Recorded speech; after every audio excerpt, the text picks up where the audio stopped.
तो गाइस स्वागत है आपका एक और नए शानदार वीडियो में। ये हमारा छठा लेक्चर है टाइम एंड वर्क का। तो आज का क्वेश्चन बहुत इम्पोर्टेंट है, जो कि हर वनडे एग्ज़ाम में आने की इसकी प्रोबेबिलिटी सबसे ज़्यादा होती है। तो अभी तक आपने जो कॉन्सेप्ट पढ़ा है तो उसका ये जस्ट अपोजिट कॉन्सेप्ट है। तो देखिए इसमें क्या बोल रहा है। सबसे पहले इसमें क्या है, दो व्यक्ति दिए हुए हैं ए और बी किसी काम को 10 दिन में और 12 दिन में एक काम को कर सकते हैं। इतना तो पता है कि क्वेश्चन अगर टाइम एंड वर्क का है तो वो कोई ना कोई काम किसी दिन में ख़त्म करेगा। हम बोल रहे हैं कि वो एक साथ कार्य शुरू करते हैं, लेकिन ए ने काम पूरा होने से एक दिन पहले काम छोड़ दिया, तो कुल कार्य कितने दिन में पूरा होगा। तो बेसिकली कॉन्सेप्ट क्या है वो समझिएगा। सबसे पहले अभी तक के जितने भी पहले क्वेश्चन मैंने बताया उसमें क्या था कि कोई व्यक्ति 4 दिन काम करता है फिर चला जाता है, 5 दिन काम करता है फिर चला जाता है। तो अभी तक क्या था, व्यक्ति आता था, काम करता था और चला जाता था। लेकिन इस प्रश्न में क्या है, इस प्रश्न में बोल रहा है कि काम खत्म होने से एक दिन पहले काम छोड़ा जाता है। मतलब उसने काम खत्म जिस दिन हुआ उसके एक दिन पहले वो काम छोड़ा है। तो हमें ये नहीं पता कि कितने दिन पहले उसने काम छोड़ा। तो ऐसे दो टाइप के प्रश्न बनते हैं। सबसे पहला टाइप क्या रहता है कि कोई व्यक्ति इतने दिन काम करने के बाद चला गया, ये पहला टाइप है। और दूसरा टाइप ये है कि कोई व्यक्ति काम खत्म होने के पहले चला गया। तो इन दोनों में अंतर क्या होता है। तो देखिए, अगर कोई व्यक्ति काम करने के बाद जाता है, कि वो 3 दिन बाद काम किया, मतलब 3 दिन तक काम करने के बाद चला गया, 4 दिन तक काम करने के बाद चला गया, तो क्या होता है, तो हम उसका जो कार्य होता है उस व्यक्ति का जो कार्य होता है उसको हम टोटल कार्य में से माइनस करते हैं। टोटल कार्य में से माइनस कर देते हैं इस व्यक्ति का कार्य। क्यों? क्योंकि अगर टोटल कार्य 60 है, कोई व्यक्ति 3 दिन काम करके चला गया और मान लेते वो व्यक्ति प्रतिदिन 5 काम करता था, तो उसने 3 दिन में 15 कार्य किए होंगे, तो शेष कार्य निकाल देते इसको माइनस करके। लेकिन अब क्या होगा कि वो काम खत्म होने के पहले काम छोड़ता है, मतलब वो पहले छोड़ता है। वो क्या करता है, पहले छोड़ता है। अब पहले छोड़ता है तो क्या करेंगे हम, जो व्यक्ति कार्य करता है, अब कितने दिन पहले छोड़ा उतने दिन का कार्य उसने छोड़ा, मतलब उसने अपना कुछ काम छोड़ दिया, इसलिए हम उस कार्य को टोटल में जोड़ देंगे। जो व्यक्ति जितने दिन का कार्य होगा उसको जोड़ते हैं। और एक फर्क क्या होता है, यहाँ पर जो है एफिशिएंसी, इस व्यक्ति की एफिशिएंसी हम नहीं लेते। क्योंकि देखो, जब टोटल कार्य 60 था, हमने 15 माइनस कर दिया, तो जो काम बचे थे 45, वो काम किससे करवाएंगे, जो बचे व्यक्ति है उससे करवाएंगे ना। तो हम उस व्यक्ति की क्षमता नहीं लेते थे जो काम करने के बाद चला गया। लेकिन यहाँ पर हम इसकी क्षमता लेंगे, इसकी भी क्षमता क्या लेंगे, हम कंसिडर करेंगे कि इसकी भी क्षमता रहेगी। तो अब कॉन्सेप्ट आपने समझ गया होगा कि क्या करना है। मैं फिर से शॉर्ट में बता देता हूँ कि अगर कोई व्यक्ति काम करने के बाद जाता है तो उसकी हम वर्क, जो वो जितना कार्य करके गया है उतना कार्य घटा देते हैं टोटल में, और उसकी क्षमता नहीं लेते हैं। लेकिन कोई व्यक्ति पहले गया है तो हम उसकी जितना पहले गया है उतना दिन का कार्य टोटल कार्य में जोड़ देते हैं, और उसकी एफिशिएंसी भी फिर आखिरी में लेते हैं, ना कि माइनस करते हैं। तो देखिए कैसे सॉल्व होता है। सबसे पहले दिया था ए और बी किसी काम को 10 और 12 दिन में। सबसे पहले कुल कार्य निकालेंगे।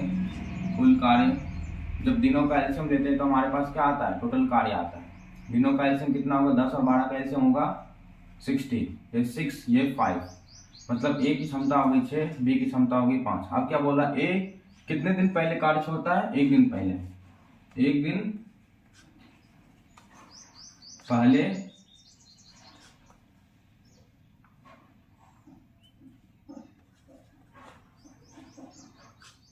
कार्य छोड़ता है। अब एक दिन पहले कार्य छोड़ता है, तो हमने क्या बताया था अभी कि जितने दिन पहले कार्य छोड़ेगा उतने दिन का कार्य टोटल में जोड़ देंगे।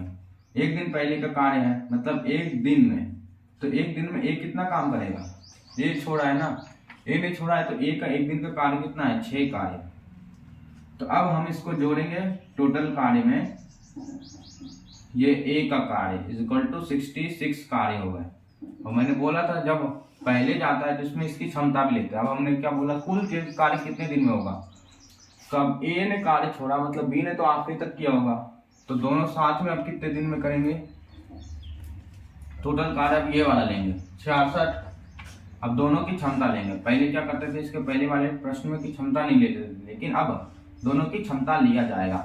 तो दोनों की क्षमता कितनी होगी, 6 + 5, 66/11, मतलब 6 दिन। मतलब दोनों ने मिलकर कितने दिन काम किया, 6 दिन,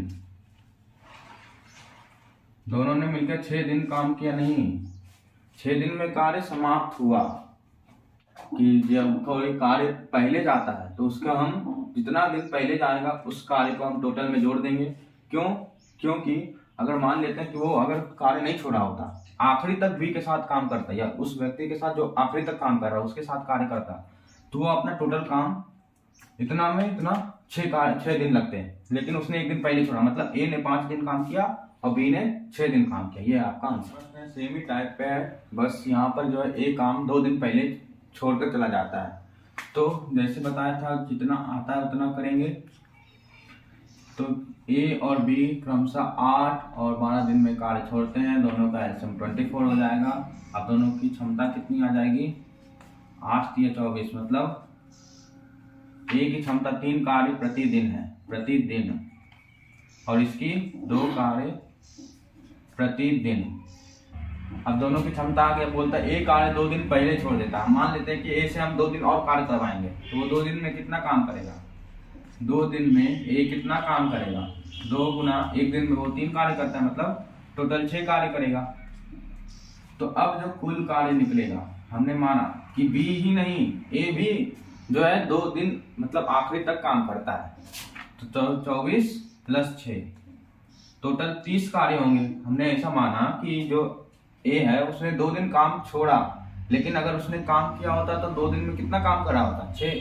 तो हमने उसको टोटल कार्य में जोड़ दिया, जिससे अब क्या पता चला हमें कि कुल कार्य अगर ए भी करता आखिरी तक तो 30 कार्य हो जाते। तो हमने दोनों का कार्य जोड़ दिया है, तो इसकी एफिशिएंसी जो होगी 3 और 2 5, मतलब कार्य यहाँ पे कितने दिनों में समाप्त होगा? 6 दिन में। तो अब बोलेगा बी कितने दिन काम करा, तो बी तो आखिरी तक काम किया, बी ने तो 6 दिन काम किया। लेकिन अब बोले ए कितने दिन, तो ए जो है 2 दिन पहले गया, तो ए जो है 2 दिन पहले गया, मतलब 6 - 2, मतलब ए 4 दिन तक कार्य किया। तो ये आपका आंसर। उम्मीद है आपको समझ आया होगा। Thank you for watching my video.